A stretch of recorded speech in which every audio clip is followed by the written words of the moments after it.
Hey friends, welcome back, or if you're new here, I'm really glad you stopped by.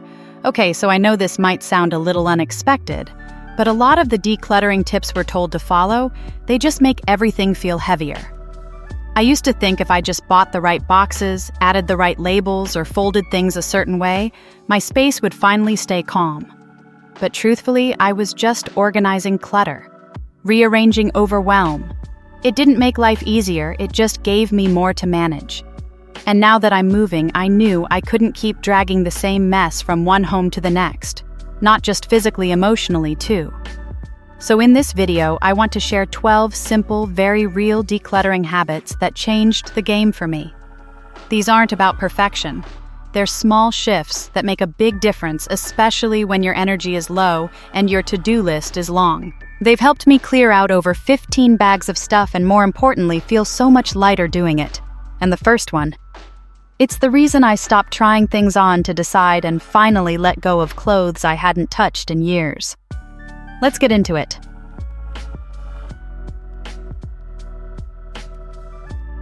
Number 1. Let's start with the pile that always slows us down, the maybes. You know the ones. Those clothes you keep just in case but haven't touched in months or years. Maybe it was a gift. Maybe it used to fit. Maybe it still has the tag on. I remember keeping a blouse with a broken button for almost 2 years. It sat there every season waiting to be fixed. But the truth was, if I hadn't fixed it after all that time, I probably never would. The longer it stayed, the more it just reminded me of things I wasn't getting done. Eventually, I gave myself one simple rule. If I have to hesitate, it's out. I don't try it on. I don't ask what if. If it doesn't get a confident yes right away, I thank it and let it go. One Saturday morning, I gave myself 15 minutes in a laundry basket. I filled it without overthinking and dropped it off at donation that same day. And you know what? I didn't miss a single thing. Letting go of the maybes means making room for what's real. Your closet starts to feel less like a burden and more like support. That feeling of walking into a space that actually fits your life is what we're really after. I'll be sharing a video tomorrow all about 5 quick ways to reset your home when you're short on time. Think 5 minutes, 1 drawer, big impact. So if your day feels full but your mind feels cluttered, make sure to check that one out. Now let's move to number 2, a habit that sped up my decluttering without making it feel rushed.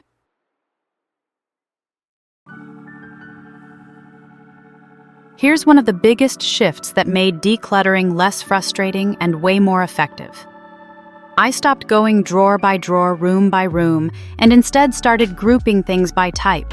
Because if you declutter by location, you're only seeing one tiny piece at a time. But when you gather all similar items in one spot, you see the full picture, and that's when the truth hits. I once thought I had maybe 4 or 5 pairs of leggings, until I gathered all of them from different drawers, laundry baskets, and bags. I had 12. And somehow I still wore the same 3 over and over again. It felt ridiculous, but also kind of freeing. Seeing them all lined up made the decision so obvious it was easy to donate the ones that were stretched out, faded, or just never felt good on. I did the same thing with coffee mugs. One from every office job I'd ever had. One that was chipped but still usable. A few that were gifts I never liked. When I saw them all on the counter, I realized they weren't mugs anymore. They were holding memories I didn't even want. I kept 4 that I loved and let the rest go. That one shelf has stayed clear ever since. This method gives you 2 things at once, clarity and momentum. You don't have to overthink every object when you can see what matters most in the group. It's a little like lining up your priorities visually. When it's all laid out, you can feel which ones support your life now, and which ones were just tagging along. Next, I want to show you how simply moving one category of items to a better spot changed my daily routine completely, and made staying tidy feel like less of a fight.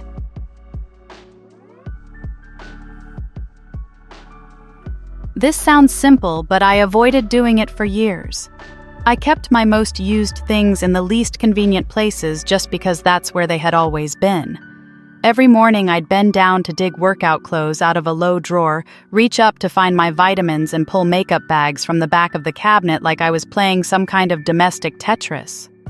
One day it hit me, if I use something daily, why am I storing it like a backup? So I flipped everything around. I gave my most boring, everyday items the prime real estate. Top drawers, eye-level shelves. The first place my hand reaches when I'm still half asleep. The workout leggings I actually wear, front and center. The 4 skincare products I use every night, not hidden behind 16 sheet masks and half-used serums anymore. I even put my vitamins next to my coffee mug because, let's be honest, if anything can remind me to take care of myself, it's caffeine. Since then, I haven't missed a day. Not because I'm suddenly more disciplined, but because I stopped making it hard to do the easy things. That one change, giving your most used stuff the easiest access, makes staying tidy feel less like a battle and more like second nature. You don't have to be more organized. You just have to make it easier to be yourself in your own home. Some messes start because we make our lives harder than they need to be.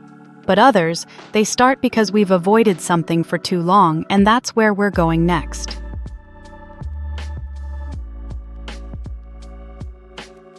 There's always that one drawer, that one box, that cabinet in the hallway you haven't opened in months, maybe years.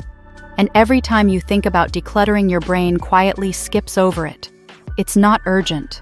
It's overwhelming. You'll deal with it later. That's exactly where I started. I picked the drawer I'd been ignoring since the first month I moved in. I didn't even remember what was inside. Turns out it was mostly tech cords for things I no longer owned, expired paperwork, and a broken pair of headphones I swore I'd fix. I sat on the floor, put on a 10-minute playlist, and gave myself just one job: touch every item once, and either keep, donate, or toss. Here's the thing.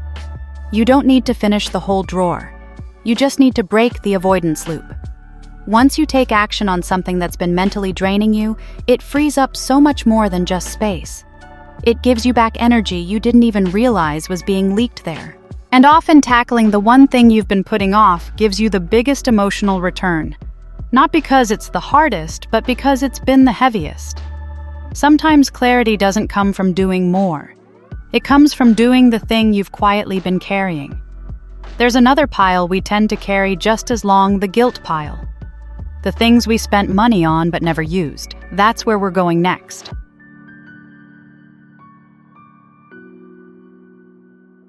Some things we don't keep because we love them. We keep them because they were expensive, and letting them go feels like admitting we made a mistake. I used to have a drawer full of these skincare that didn't suit my skin genes, that never fit quite right. A pair of boots that hurt after 10 minutes, but looked amazing in photos. Every time I saw those things, I felt a tiny sting. Not because I missed them, but because they reminded me of the money I'd spent and the version of myself I thought I needed to be. If I throw this out, I'm wasting it, that's what I told myself. But truthfully, the waste already happened when I bought something that didn't suit me. Keeping it didn't undo that.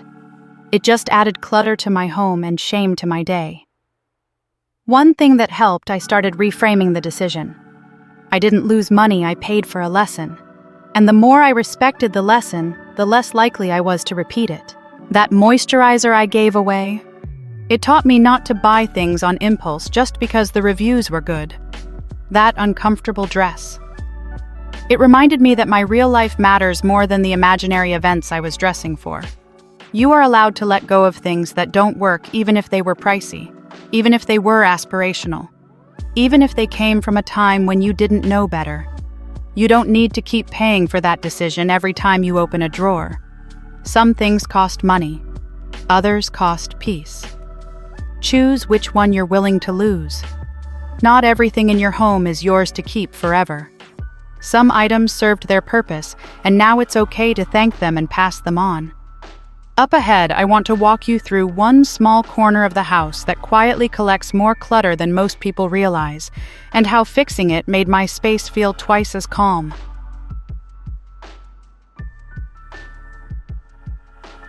Every home has one. That shelf you can't quite reach.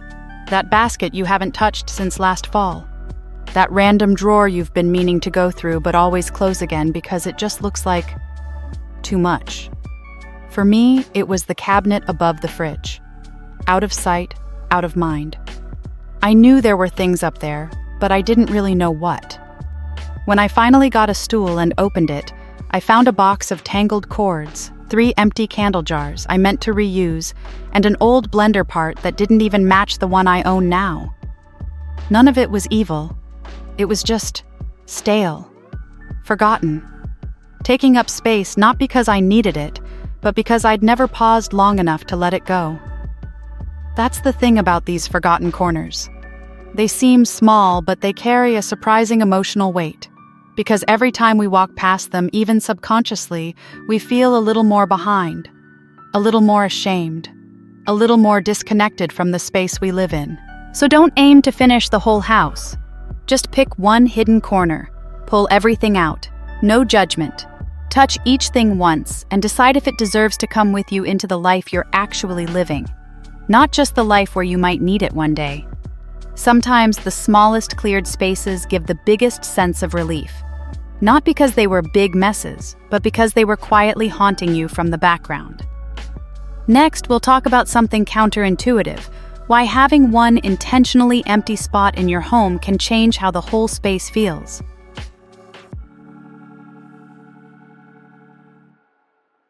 We often think a drawer is only useful when it's full, that an empty shelf means we haven't finished organizing yet. But what if that empty space was actually doing something? I remember clearing out a drawer and not knowing what to put in it. My first instinct was to fill it backup candles, spare cords, something. Anything. But I stopped myself. I left it empty on purpose. And something strange happened. Every time I opened that drawer, I felt calm. That drawer became a small reminder that not every corner of my life needed to be filled. That space wasn't wasted, it was spacious. And in a season where my schedule felt packed and my thoughts felt noisy, having one quiet drawer in the house felt like a breath of air. We live in a world that constantly tells us to do more, store more, prepare for more. But sometimes the most radical thing you can do is let one part of your home stay simple, unused, undemanding. This isn't about minimalism or aesthetics. It's about creating a moment of stillness you can actually see. A drawer with nothing inside can be the start of a mind that doesn't feel pulled in 10 directions. And that brings me to the next piece where you don't need to clear space. Just stop trying to be the version of yourself who used to want those things.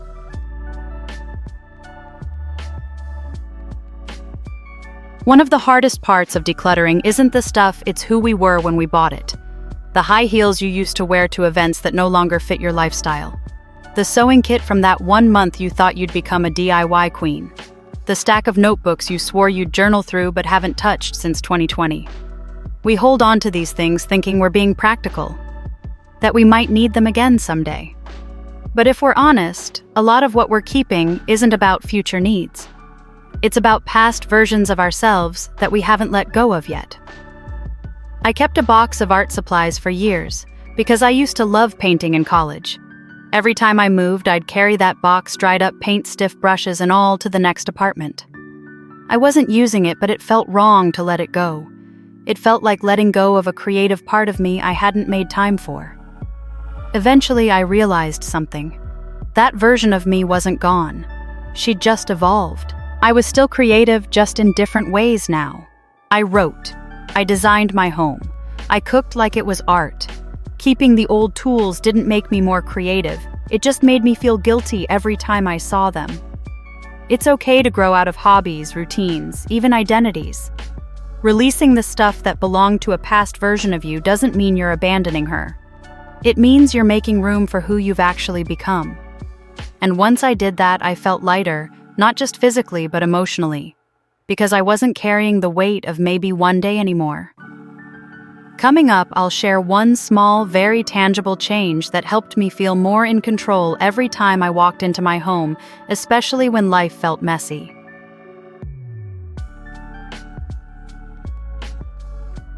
You know those random piles that seem to regenerate overnight? The mail on the counter, the receipts in your bag, the hair ties that multiply like rabbits.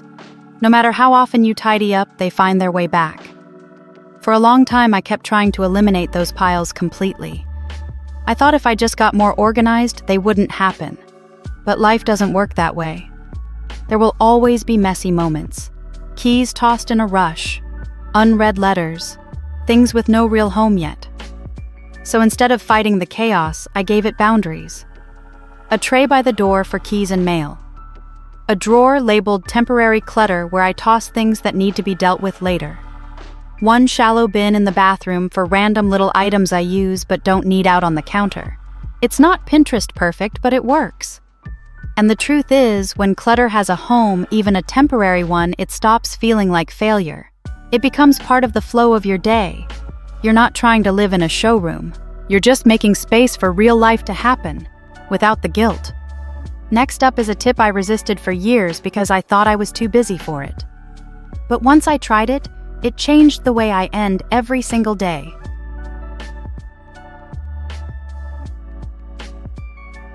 I used to leave the mess for tomorrow me. The cups in the sink, the laundry on the chair, the random stuff on the floor that I stepped over on my way to bed, all of it was a problem for later. And then every morning started with a quiet sense of defeat. Before I even brushed my teeth, I felt behind. One night, I set a 10-minute timer. I wasn't trying to clean the whole house.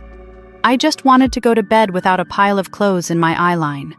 So I folded what was clean, tossed the rest in the hamper, wiped the counter, and straightened a few things on the floor. That's it. It wasn't perfect, but it felt better. Since then, I've made it a habit. Not a full-on chore session, just a soft reset. A way to tell myself, we're done for the day. We can start fresh tomorrow.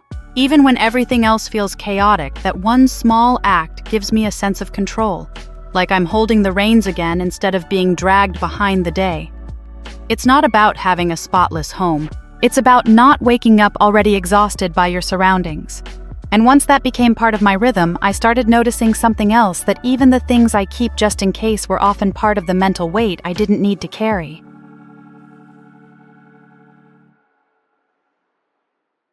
I used to think having extras made me prepared. Extra towels, extra candles, extra notebooks, extra phone chargers, you name it, I probably had 2 or 3, just in case. But over time, just in case became just in the way. One day, I realized I was storing 4 toothbrush holders under the sink, not toothbrushes holders. I had one on the counter that I liked, and 3 more in a box, taking up space for no reason other than guilt and imagined future scenarios that never came. The truth is, most of us don't run out of things quietly. If you lose your only charger, you'll know. If you need an extra towel, you'll figure it out. But the fear of being caught unprepared keeps us hanging on to items we don't actually use just in case. I'm not saying throw out everything, but ask yourself, how many extras do I really need for my actual life? 2 sets of sheets. Makes sense. 5 random ones that don't even fit your current bed. Probably not. When I gave myself permission to keep what I use and release the rest, my cabinet stopped overflowing, and so did my stress. The real security doesn't come from holding on to backups. It comes from knowing you can trust yourself to handle life if things go off script. And sometimes, holding on to less is exactly what makes space for more peace. There's one last thing I want to leave you with, something that might surprise you. It's not about what to throw out, but what to simply stop rearranging.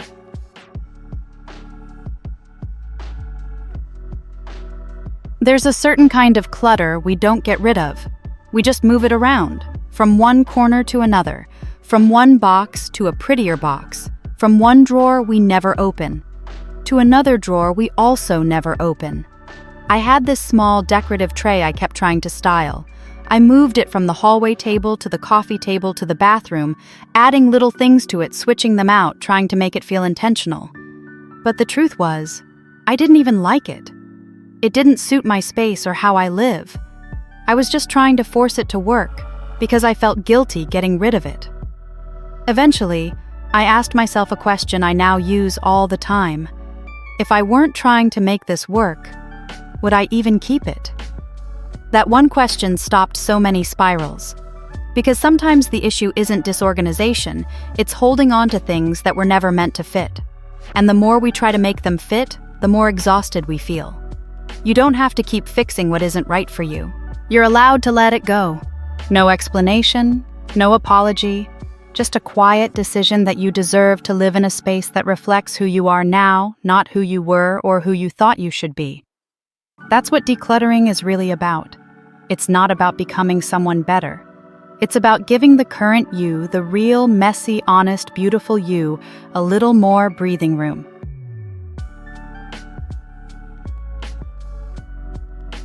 That's it. 12 small shifts that made a big difference in how I live and how I feel at home. No major systems, no 6-hour cleanouts, just quiet, realistic changes that helped me clear space both on my shelves and in my mind. If your home's been feeling heavy lately, or if you're just tired of walking past the same piles again and again, try one of these tips. Just one. You don't have to do it all. You don't have to get it perfect. You just have to begin. And if you want more content that helps your space feel lighter and your mind feel calmer, make sure to subscribe. There's a lot more coming your way. Thanks for being here. I'm so glad we're doing this together.